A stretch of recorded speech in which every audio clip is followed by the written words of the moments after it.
Ernest Hemingway's A Moveable Feast. It came out after he died, and it's basically his love letter to 1920s Paris. Now, we usually just call it a memoir, right? A look back at when he was a young, hungry, but really happy writer. Okay, let's get into it.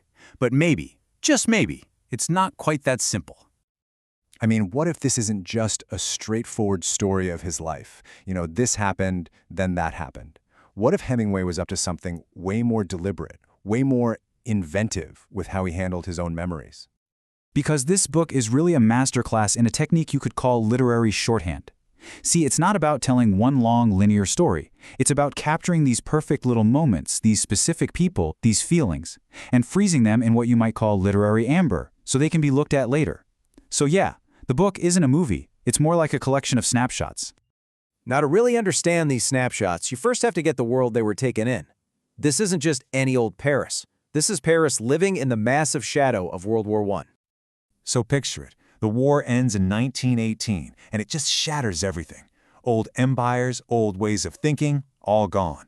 But at the same time, it kicks off the roaring 20s back in the States. And then, in 1921, a young Ernest Hemingway and his first wife, Hadley, land right in the middle of this brand new, totally chaotic world. So, why Paris? Well, with the old world basically in ashes, the city became this incredible hub of artistic experimentation. It felt like anything was possible. And, maybe most importantly for a young, broke writer, the exchange rate was fantastic. You could actually afford to live there. So it's no wonder it became a magnet for a whole generation of American artists. And this quote from Gertrude Stein just nails the whole mood. She told Hemingway that his entire generation, all the young men who'd been in the war, were a lost generation. They were haunted by it all, cynical, maybe drinking a little too much. This is the generation Hemingway's writing about. Okay, so let's move on to the people. Instead of thinking of them as characters in a plot, think of the people in A Moveable Feast as portraits in a gallery. Each one is a perfectly preserved snapshot, captured with that literary shorthand we've been talking about. First up has to be Gertrude Stein herself.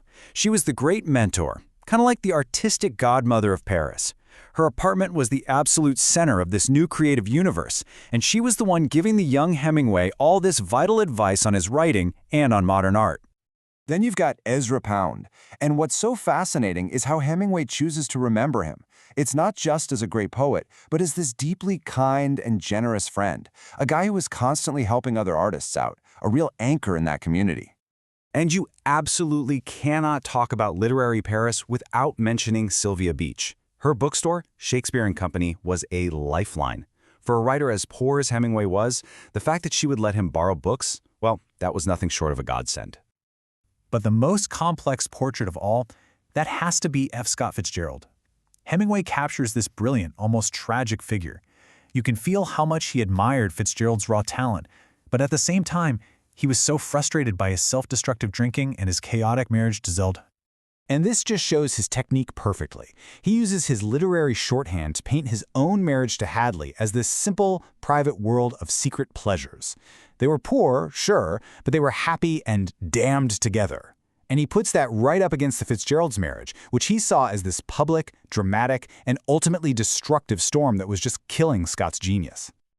So, we have the place and we have the people. Now let's look at the themes, the stuff that really fuel this whole creative engine. And again, notice how Hemingway uses these concrete, everyday details to explore massive ideas. Let's start with his core belief about writing. For Hemingway, it wasn't about waiting for some muse to show up. It was a craft. It was pragmatic. He had one simple rule to beat any writer's block, and it's this. All you have to do is write one true sentence. That's it. Start there and the rest will follow. And look at how he talks about things like hunger and alcohol. It's never just good or bad. There are always two sides. Hunger, yeah, it came from being poor, but he also saw it as a good discipline that made his senses sharper, made art feel more real. And alcohol, it was a normal, happy part of life there, but it was also the very thing that could fuel the destruction of people like Fitzgerald. This whole approach was part of a much bigger movement called modernism. It was a complete rejection of that old romantic idea of the tortured genius. For Hemingway and his friends, creating art was about conscious skill and deliberate craft, not waiting for some kind of divine madness. And that craft even extended to what we might call gossip. His unflattering stories weren't just him being petty, he actually elevates them to the same level of importance as the economics of writing. Why? Because he's showing how in that small community, your fame, your success, and your messy personal life are all completely tangled together. Which brings us all the way back to the title of the book itself. What in the world does Hemingway actually mean by a movable feast? Well, it's got a clever double meaning. The literal definition is a religious holiday, like Easter, that changes its date every year.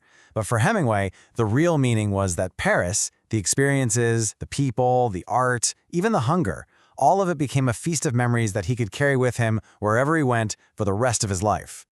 So, here's the crucial takeaway. The book itself is the feast. Each chapter, every one of those snapshots preserved in that literary amber, it all comes together to make the meal.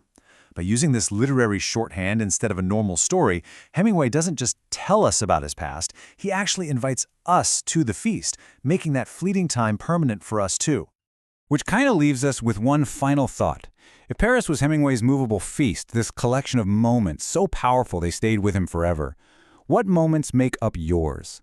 What memories would you choose to preserve in your own literary amber?